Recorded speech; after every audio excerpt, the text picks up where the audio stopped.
ragazzi, ciao a tutti, benvenuti oggi a casa Zanoni. Aujourd'hui Greta, recette de dingue, chou farci, cèpe, châtaigne e tanto amore. Allez, on y va. Allora Greta, cette recette elle n'est pas faite pour les gens qui n'ont pas envie de passer un peu de temps en cuisine, parce que là on part sur un monument de la gastronomie franco-italienne. Je te montre qu'est-ce qu'on va mettre dans notre tortino di verza. Regarde Greta, on a des cèpes, on a des oignons, on a de la chair, des saucisses que vous pouvez acheter à votre boucher. On a aussi, parce que nous on a la machine trita carne, si on veut, on n'est pas obligé d'acheter de la chair, des morceaux de la poitrine de veau, ok? Très très beau et pas très cher. On a des châtaignes cuites. Si vous avez vraiment envie d'aller au-delà, vous pouvez faire vos châtaignes vous-même. Nous, on a acheté des châtaignes cuites. On a le chou vert qui coûte que dalle et c'est très très bon, c'est en saison. Piment d'Espelette, on a du pain, on a des herbes. On commence Greta par les choux. Justement, qu'est-ce qu'on va faire? Il faut le blanchir pour faire notre bassin, pour mettre toute notre farce à l'intérieur. Ça, c'est un super plat pour les fêtes. On va prendre les choux, ok? J'ai juste enlevé les quelques feuilles extérieures, Greta, parce qu'elles sont très très vertes. Et moi, quand elles sont trop vertes, j'aime pas. Ok? C'est un peu amer. Là, les poules, elles vont faire un petit festin. Je prends, regarde, 1, 2, 3, 4. Je prends les feuilles vraiment à l'extérieur et je vais l'utiliser justement pour faire mon bassin. C'est d'accord? Yes. Ok. Du coup, jusqu'à ce que j'ai un peu de verre, je vais les prendre comme ça.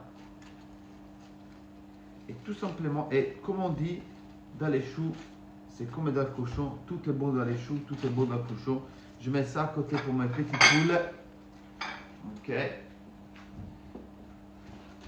Tu vois, je continue avec mon couteau à aller chercher encore quelques feuilles vertes, mais là, je l'ai largement assez.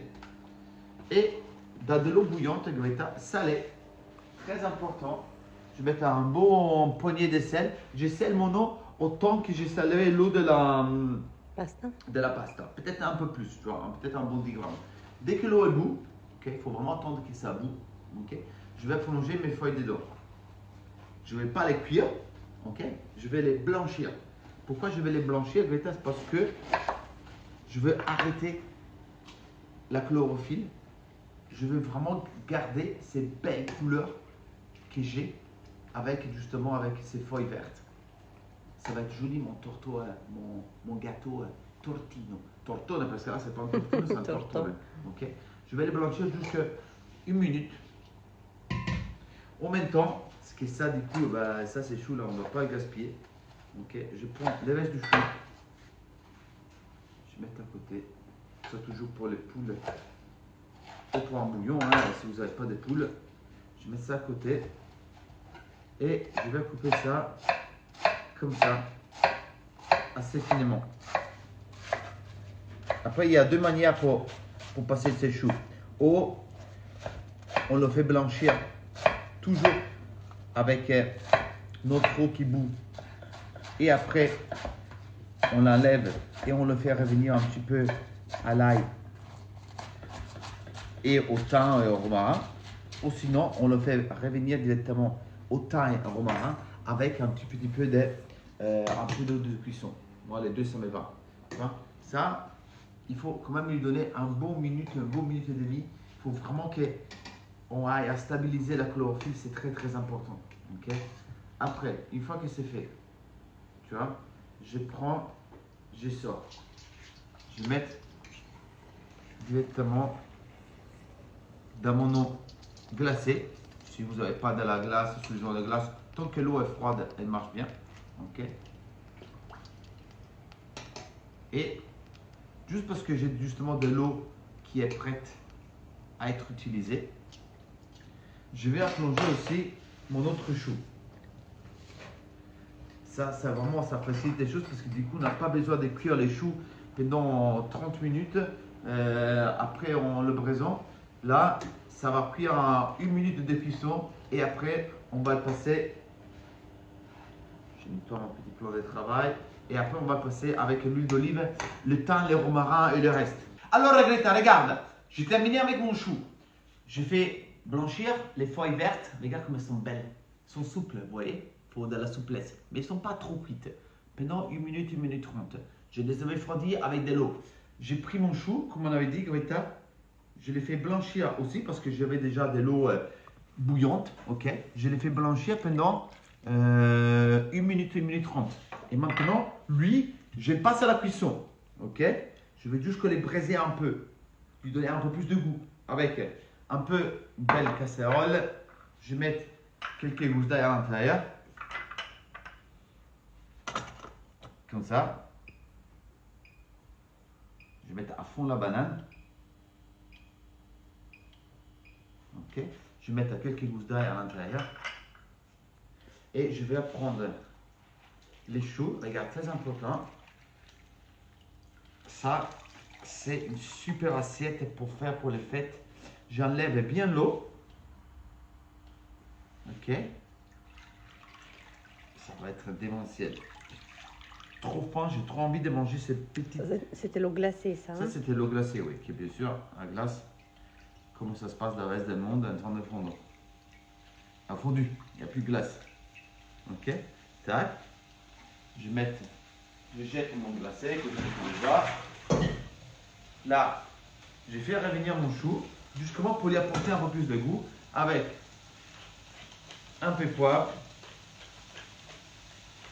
Ça, c'est une super façon de faire cuire le chou parce que du coup, là, il va pas décolorer. On a bloqué la chlorophylle. Je goûte quand même. Un peu de sel. Un peu de romarin. Un petit peu de thym.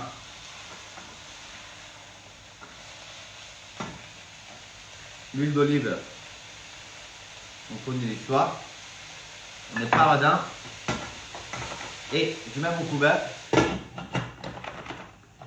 Et je dirais que je laisse cuire pendant 3-4 minutes. Histoire vraiment de donner un peu de goût et un peu de saveur.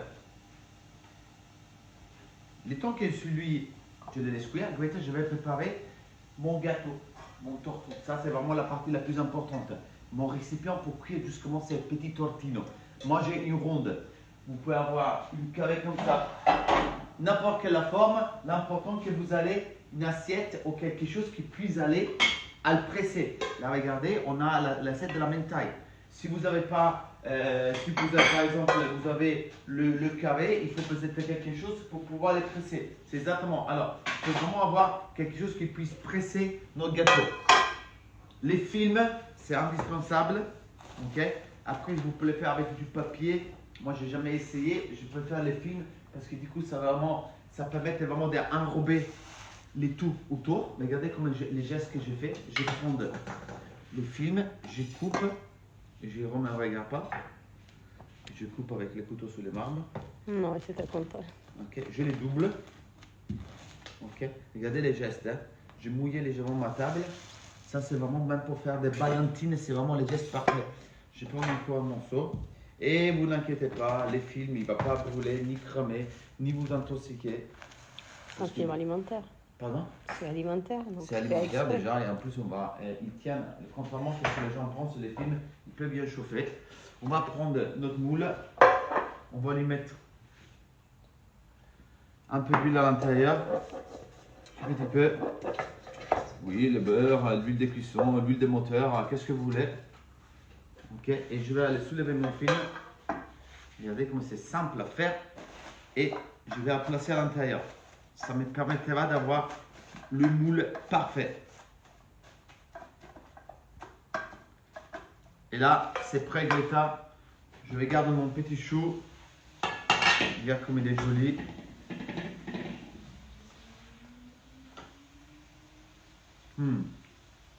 C'est très beau. Je vais mettre à côté. Tu veux Je dire rien. Je vais mettre à côté. Je le laisse refroidir pour prendre la casserole. Alors, Greta, maintenant la vaisselle, elle commence à bien à prendre sa forme. On a vraiment des passages très simples. On a pris les choux, on a préparé notre moule justement pour faire notre gâteau. On a fait rôtir les choux justement avec l'huile d'olive. Et là maintenant, on va s'attaquer au cèpe. Ok? Je vais mettre mon petit feu à plein la banane. J'ai aussi un oignon dedans. Alors les cèpes, elles doivent être braisées rôties parce que du coup, ça fait partie vraiment de ma farce. Alors, j'ai pas besoin de les rôtir. Il faut juste qu'elles soient un peu fondantes. Je vais mettre mon... Ah, mais regarde ma poêle comme elle chauffe vite. Ah là là, je mets mes oignons dedans. J'allume ma hotte que sinon on va cramer nous aussi, Greta. Ok.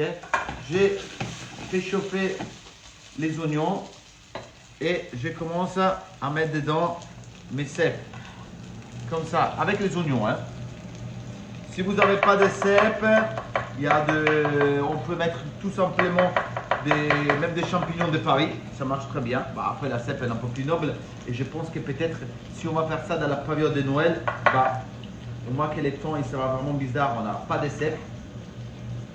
Mais là, du coup, on a encore des jolis cèpes. Mais sinon, prenez des champignons de Paris, des chanterelles, on peut utiliser même, comment ça s'appelle, des trompettes de la morte. C'est sympa parce que ça donne un joli couleur noir. C'est très beau. On peut utiliser des oysters. Vraiment n'importe quel champignon. Les champignons, c'est beau parce que ça donne vraiment un joli petit goût de foresta, Greta. Des forêts. Sous-bois. Avec les châtaignes et tout. Nous, cette année, on est gâtés avec les cèpes. Il y en a partout encore. Je vais mettre un peu de sel, toujours. Je vais mettre de l'ail dedans, Greta. L'ail, je vais mettre dedans parce qu'après, je vais l'émincer et je vais le cuire avec, ok? Là, du coup, le but, c'est pas d'avoir des gros morceaux de cèpes une fois parce qu'après, on va tout passer au mixeur. Si vous n'avez pas de la machine, la charge, vous coupez à la main, comme vous voulez. Moi, je veux vraiment que ce soit un mélange très homogène. C'est pour ça que j'ai mis les oignons dedans. Ou les chalottes, même si vous avez des chalottes, ça marche très bien. Je coupe. Je cuis pendant quelques minutes. Ça, tac. Là, je sens les oignons qui me donnent du parfum. Je vais prendre un peu de romarin. Je mets dedans. Je vais prendre un peu je mets un sel que j'ai déjà mis. Je prends un peu de poivre. Très important. Ok. Je prends ma petite maryse.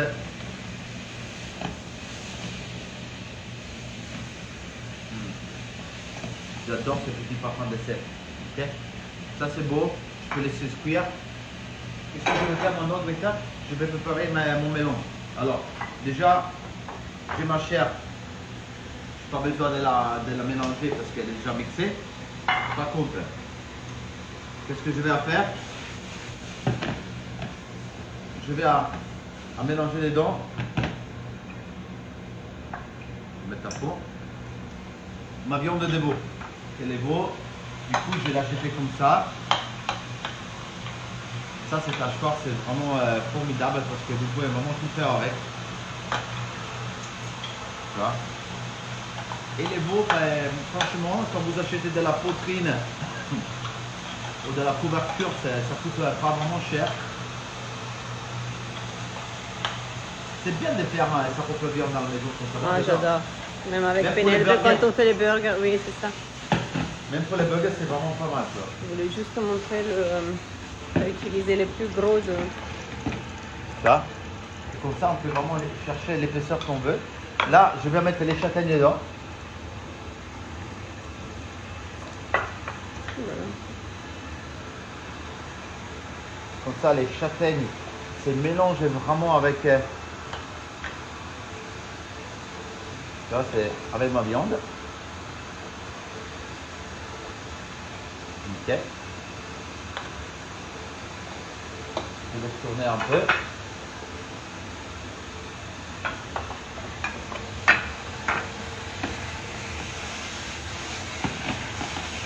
Ah, j'adore ce petit parfum de châtaigne. Et les porcini.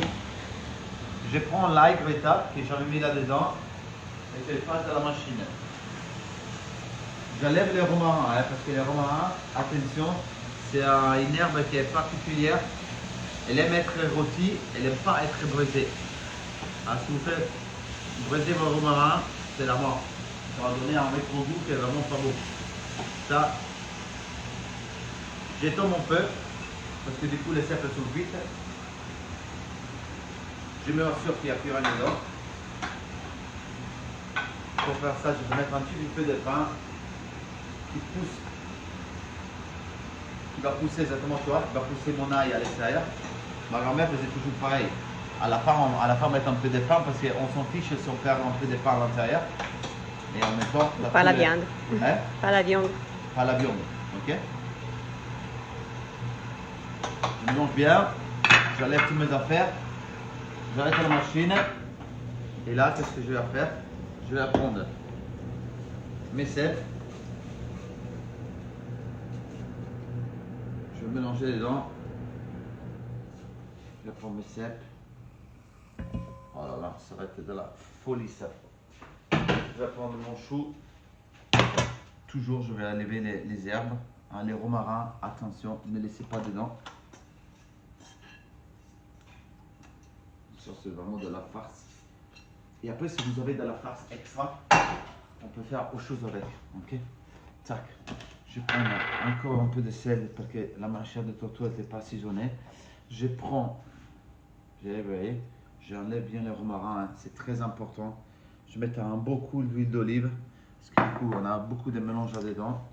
Je mets. C'est toi qui as fait la boîte? Voilà. Je mets un peu de. Je n'avais pas ouvert. Une cuillère. Ah non, voilà, mettez coincé un peu. On met un peu de piment d'Espelette. Ah, mais on y va avec les piments parce que du coup il est un peu doux. Mais ça l'aime beaucoup. Un peu de poivre. Ça c'est vraiment, ça va être vraiment de la bombe atomique. Allez, on met un peu de noce moscata. Du goût, les enfants. Il faut vraiment donner du goût à cette pâte. Très important. Tac. Après, pour la côté un peu molleuse, un œuf, mais pas plus. Hein. Tac. Un œuf dedans. Et qu'est-ce qu'on va faire maintenant?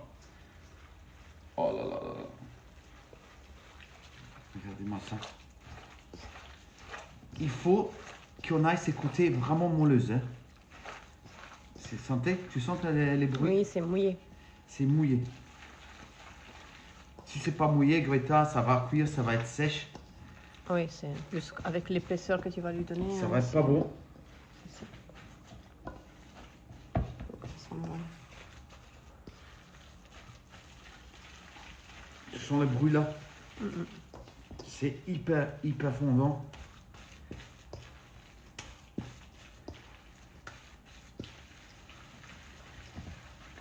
Après, l'astuce de ma grand-mère pour mettre un mot de viande, c'est pas compliqué, hein. Mettez du pain dedans.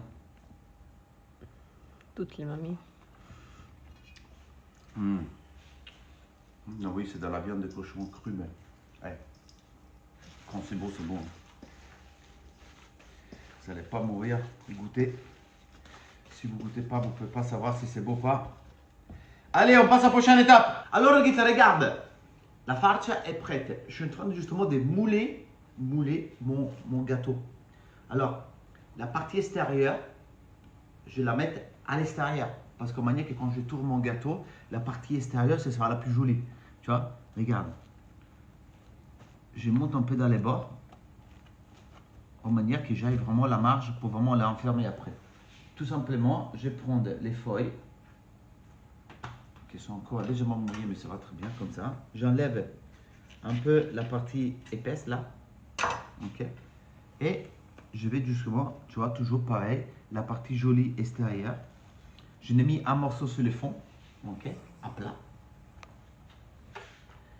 Et je vais continuer à aller tout autour, comme ça, en gardant un petit peu des marges pour vraiment pouvoir l'enfermer. Il faut une dizaine de feuilles. Hein. C'est pour ça que c'est mieux laisser une ou deux feuilles de trop, qu'après on fera autre chose avec. Tu vois ce que je veux dire? Et là, c'est bien fermé. Et pour sécurité, pour faire qu'il ne va pas exploser, je vais mettre encore un morceau au milieu. Ok? Après, très important, mon chou, il n'est pas forcément assaisonné. Hyper important de lui donner du goût parce que sinon, il va enlever nos goûts à notre tarte. Tac, je vais prendre un peu de poivre. Je vais mettre un peu de sel qui est côté des là, juste à côté. Un peu de sel à l'intérieur. Et tout simplement maintenant, c'est vraiment la chose la plus simple à faire. On va prendre nos fards. Et on va... Attention, il y a une feuille qui est... T'inquiète, t'inquiète. On va la placer au milieu. Comme ça. Tu vois. Jusqu'on arrive. Tu vois comment on a... Alors, je vais laisser juste un peu de farce à côté parce que je vais te montrer qu'est-ce qu'on peut faire si on n'a pas envie de faire des gros tourteaux comme ça.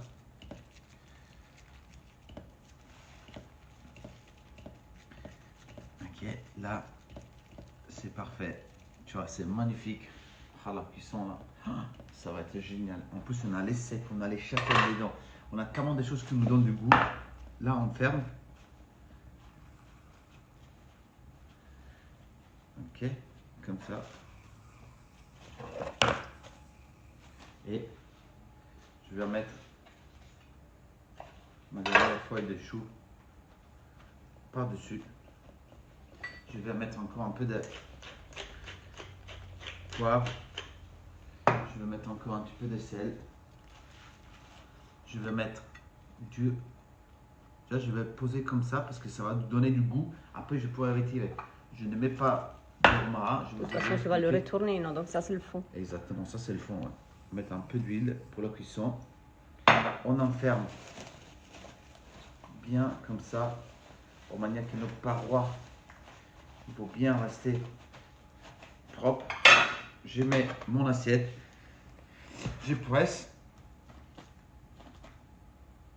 Ok, je vais pas couler avec l'assiette parce que sinon je vais péter mon assiette. Hein. Moi, l'assiette, je vais la remettre après, ok? Une fois que c'est cuit. Là, comme c'est bien pressé. Maintenant, Goïta, si vous avez une sonde, c'est la chose la plus facile à faire. Parce que du coup, avec la sonde, vous pouvez justement aller regarder la température au cœur. La sonde dit qu'on veut avoir une température 62 degrés au cœur. Parce qu'à 62 degrés, on peut sortir du four, ça va monter jusqu'à 64, 65. C'est la température parfaite pour avoir la viande de cochon cuite comme il faut, pour avoir une belle cuisson. Si vous n'avez pas la sonde, moi je dirais à 160 et 170 degrés, entre 45 et 50 minutes, peut-être une heure. Okay? Il faut juste que contrôler après, quand vous êtes prêt, vous allez au cœur, vous allez sentir sur votre lèvre avec un couteau ou quelque chose pour voir si c'est bien chaud à l'intérieur. La cuisson, c'est primordial. Il faut vraiment que la viande, la chair de cochon, elle soit cuite. Pas archi cuite, mais il faut que ce soit cuit. Okay?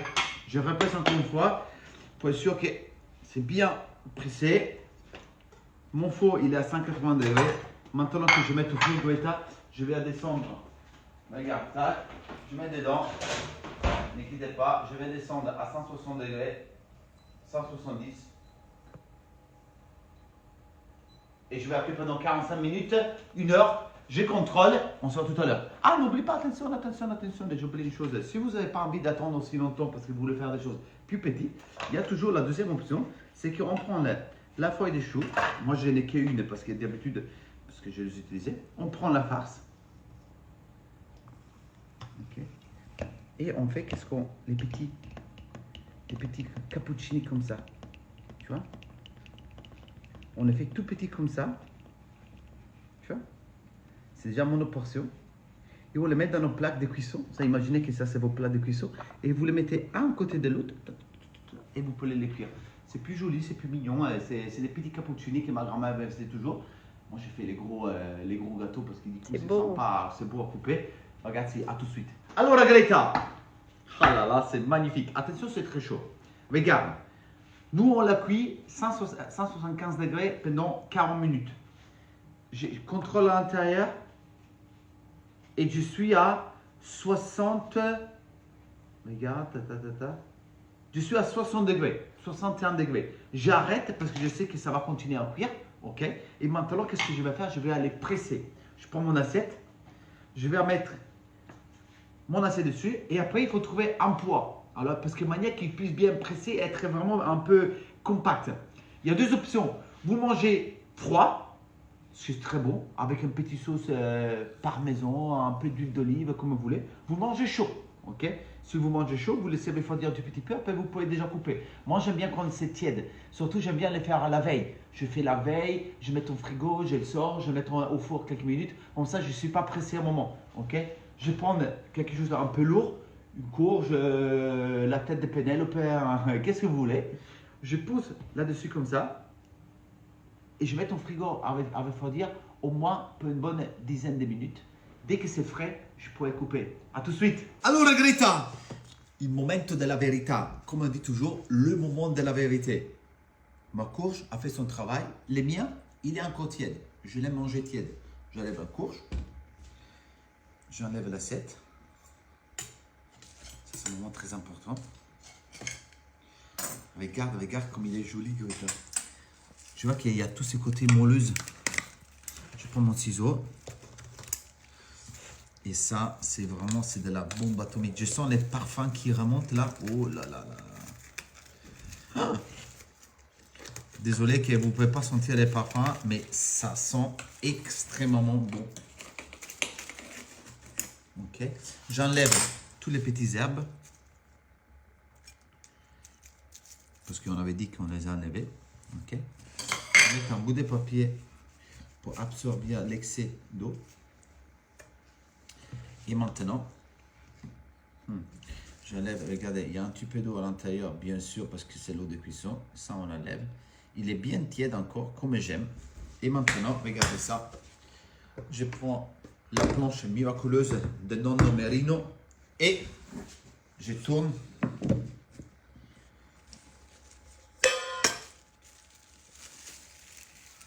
Oh là là, regardez comme c'est joli. C'est extrêmement beau. Alors, bien sûr qu'il y a de l'eau de cuisson. On fait tout doucement parce qu'on ne veut pas le casser.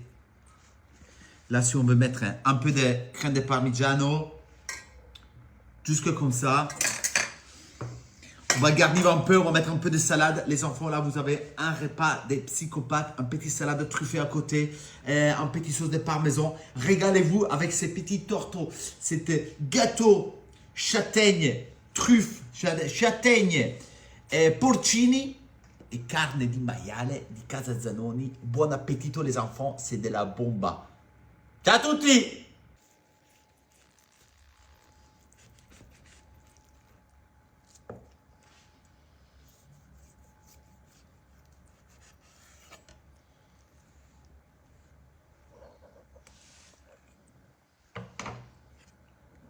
Bomba atomica!